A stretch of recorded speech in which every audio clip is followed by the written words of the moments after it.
Isa ito sa pinakamadaling i-prepare na baon at isa rin sa mga paborito ng anak ko kaya madalas ko itong gawin. Meron ako dito ang isang piraso ng pipino tapos nagprito ako ng spam at saka itlog.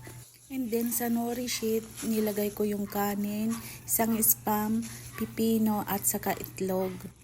Bagay talaga ito sa mga nagmamadaling mag-prepare ng baon. Minsan nalilate tayo sa paggising kasi pwedeng magbukas na lang ng delata na yung canned tuna, ganon, pwede yon. Tapos yung nori, um, lagyan nga natin ng mga kung anong gusto nating feeling dun sa nori sandwich.